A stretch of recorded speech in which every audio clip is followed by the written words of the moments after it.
Oh, forgive me. Oh, forgive me. Have mercy on me. Guide me. Have mercy on me. Guide me. Oh, forgive me. الحمد لله رب العالمين والصلاة والسلام على سيد المرسلين أما بعد فأعوذ بالله من الشيطان الرجيم بسم الله الرحمن الرحيم الصلاة والسلام عليك يا رسول الله وعلى آلك وأصحابك يا حبيب الله الصلاة والسلام عليك يا نبي الله وعلى آلك وأصحابك يا نور الله. Dear viewers of Madani Channel, we're back once again with our program Repentance, and inshallah again today we'll be discussing about the factors that hinder in between a person's repentance, that serve as an obstacle in between a person and his repentance.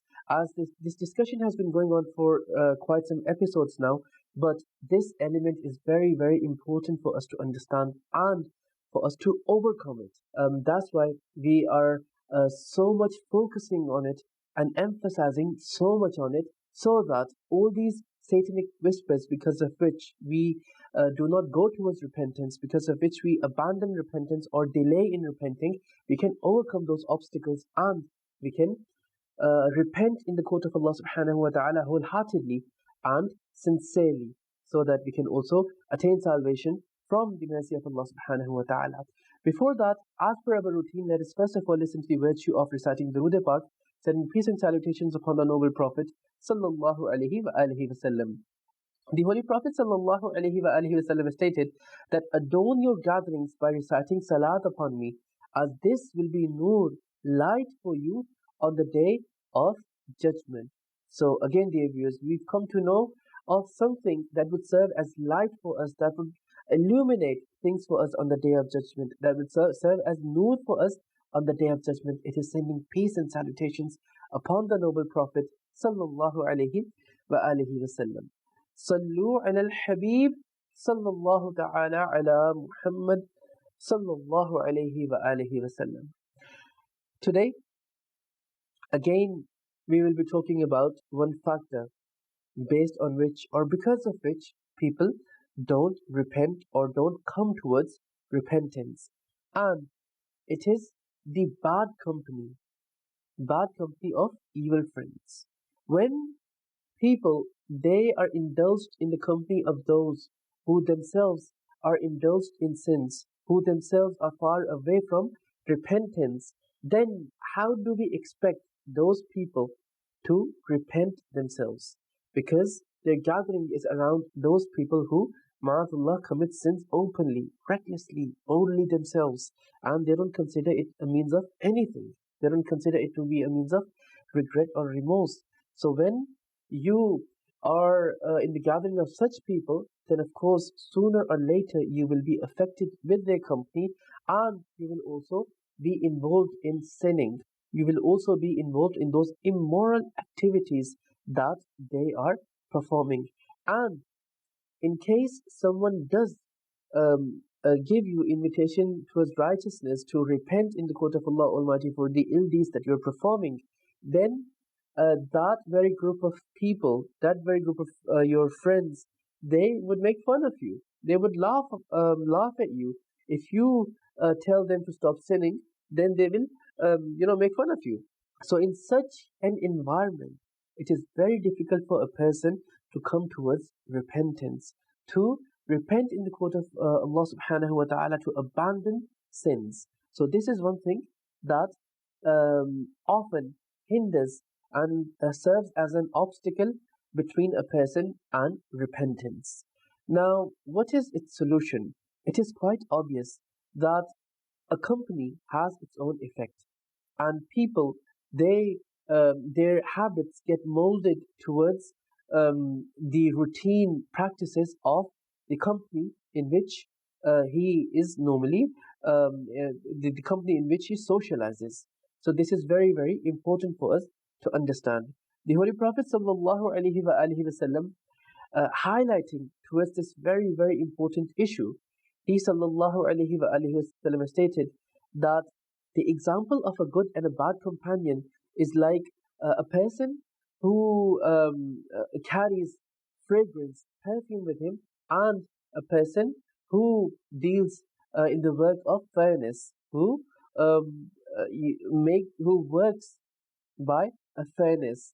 Now, a person who carries fragrance, who carries perfumes, either he will give you a gift, or you will buy something from him, or you will send some fine fragrance from him. Whereas the one who works at a fairness either will burn your clothes, or you will smell a foul smell from him, a foul odor you will smell from him. This is the example that the Holy Prophet ﷺ gave in relation to a good companion and a bad companion. So we need to determine our path, that which path are we actually treading upon? What kind of company do we have?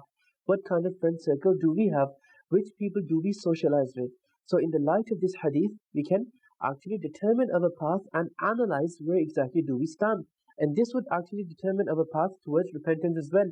And this would show us that what exactly is causing a delay in our repentance. Because if this is the case, that we're socializing with this kind of friend circle, then it is obvious that we won't be able to go towards repentance, as the friend circle amongst whom we're socializing, our habits, our traits, our characteristics, our own character, it will be molded accordingly, as they would be acting upon the practices they would be acting upon. Therefore, what do we need to do? Is that we need to abandon the company of such people who do not feel any shame and embarrassment in committing sins, and those for whom only this world is everything. Living in this world is everything, and acquiring wealth is everything, whether it is through halal means or haram means.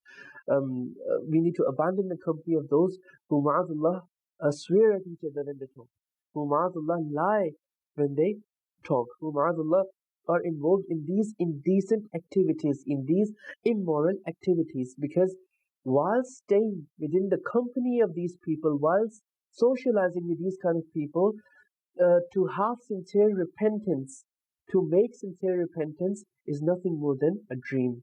This would be daydreaming on our side. So, what do we need to do? The solution for this is to abandon such company and adopt the company of such pious people for whom the pleasure of Allah subhanahu wa ta'ala is everything, for whom treading upon the path of piety is everything.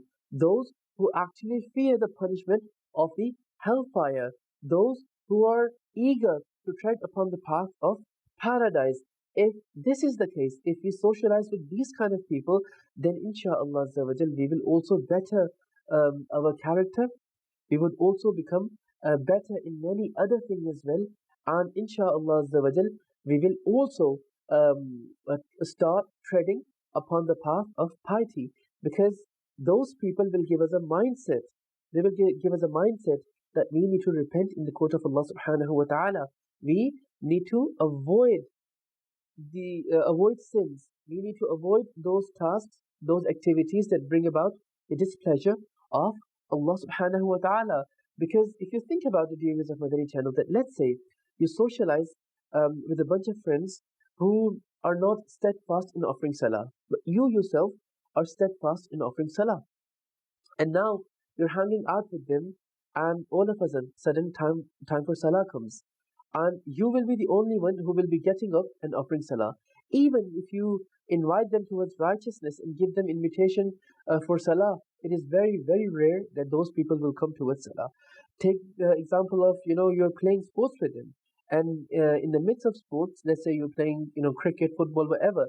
In the midst of it, the time for salah comes. Now other people, your friends, it is very, very rare that they will leave their game in between and come with you to offer salah. You will be on your own to be offering salah. And then slowly and slowly, gradually, a time will come, a situation will arise where you will also start missing your salah because of those people. You will be in the middle of something really important, so-called important. Nothing is more important than salah. But these kind of people, for them, salah does not carry that much importance. So let's say you are in the middle of the game, you're in the middle of something, and now the time for salah comes. Now, it is very, very likely that you will also miss salah one day. You would also become amongst those who miss salah then. And now, let's change the example. That you yourself don't offer salah, but all the other friends of yours amongst whom you socialize, they all offer salah. Now, you're socializing with them, you're playing with them, whatever. And time for salah comes. And all of them, they offer salah. But you don't offer salah. You're not used to offering salah. Then very soon, it is highly likely that inshallah you will also start offering salah one day, because they will keep offering salah and you'll be left out if you don't. So very soon, inshallah, the day will come that you will also start offering salah with them. And in the first example that we gave, in that example, you will be the only one who would be offering salah. And then slowly and slowly, you would also go towards other people and start missing your salah. But in the second example, you will be the only one who wouldn't be offering salah. And very soon the time will come when you will also start offering salah along with your other friends. So this is something that we need to work towards, and we need to reflect upon ourselves that if I'm unable to repent, then I need to analyze my social circle. That who do I hang out with? What is my social network? Who do I socialize with? And when we've determined it, and if we have determined that the people whom I socialize with, they are not steadfast upon Sharia, they commit sins openly, then we need to, of course, determine our path. We need to abandon their company, and we need to adopt the company of those devotees of the Prophet who tread upon the right path, who stay away from sins and engage themselves in those tasks that bring about the pleasure of Allah subhanahu wa ta'ala, who tread upon the path of paradise. Inshallah, by doing this, you would be eradicating or removing this barrier between you and repentance, and you will inshallah start treading upon the path of repentance, and you'll get the ability to repent in the court of Allah subhanahu wa ta'ala as well, inshallah azza wa jal. There's another misconception, another factor that keeps people away from repenting, which is that some people, they have this misconception that we've already repented, we've gained the privilege of repenting, or the honor of repenting, hence we do not need to repent anymore now. We've already done so. So some people, they fall prey to this misconception as well. Now, what is the solution to this? This is, of course, in case if someone thinks that he has already repented. Then what such person needs to do is that he should sit down and wholeheartedly, sincerely reflect upon the fact that whether the repentance he made, whether it met all the conditions and prerequisites, and since the time he has repented up to now, he has not been involved in any element of sin, he has not sinned since he last repented, because repenting once does not make you heedless of repenting again. Remember this. Repenting once does not keep you away from repenting anymore. It in fact develops and ignites the passion of repenting more and more. So if you have fallen prey to this misconception that I've already repented, I don't need to repent again, then there is something wrong in our so-called repentance. Because what kind of repentance is this that is stopping us to repent again? So this is something that we need to clarify for ourselves, that making repentance once does not stop us from repenting again in future.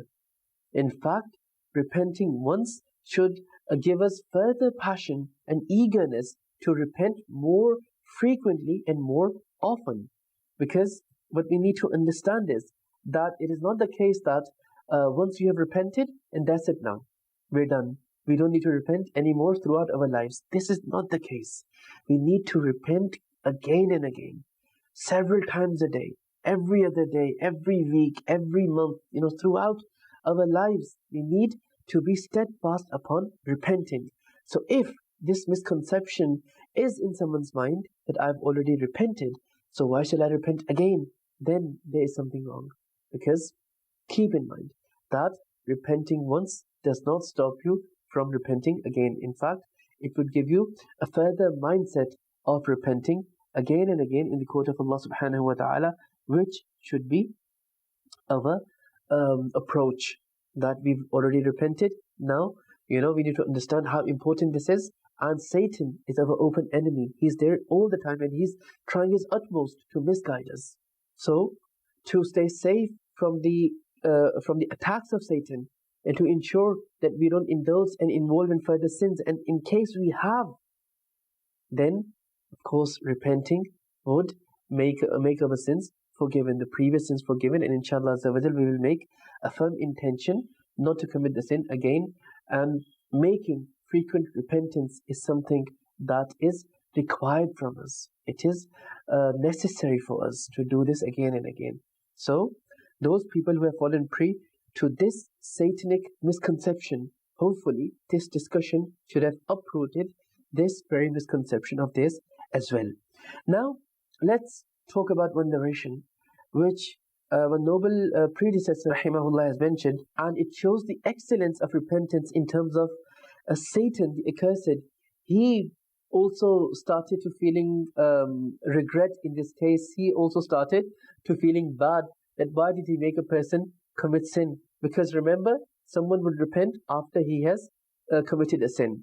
So in this narration it has been stated that when a person commits a sin and then he remains remorseful and regretful upon that sin, he remains in that state to the extent that he is entered in paradise, right? So a person commits a sin, then he realizes that this was a sin. Now he is remorseful and regretful upon this very action of his. Consequently, he is made to enter paradise. At that time, Satan the accursed, he says that, alas, only if I had not indulged him in the sin.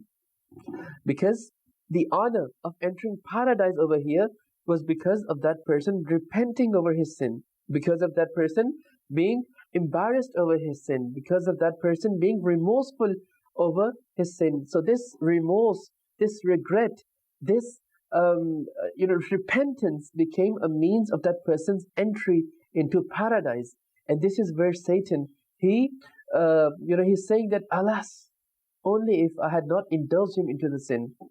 So if that was the case, then he wouldn't have repented. He wouldn't have developed these feelings of remorse and regret. So he wouldn't have attained paradise. So dear viewers of Madani Channel, what have we learned today? Is that no matter how many times we make repentance, it is good for us. The more we make, the better it is for us. As Satan the accursed never wants a person to come towards repentance. And repentance is something that leads a person towards paradise, as we've heard in this very narration. And this is something that grieves Satan the accursed.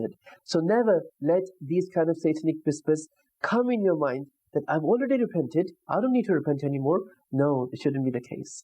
Always keep repenting every now and then, on daily basis, several times, on weekly basis, monthly basis, every now and then. Inshallah, this will become a means of the elevation of your ranks. And inshallah, this will grant you a proximity, closeness to Allah subhanahu wa ta'ala. We pray to Allah Almighty that may He enable us to repent again and again, over and over again, and may Allah Almighty enable us to stay firm upon abandoning sins. Ameen. Bijahin Nabiyil Ameen. Sallallahu alayhi wa alihi wa sallam. Sallu ala al-Habib. Sallallahu ta'ala ala Muhammad. Sallallahu alayhi wa alihi wa sallam.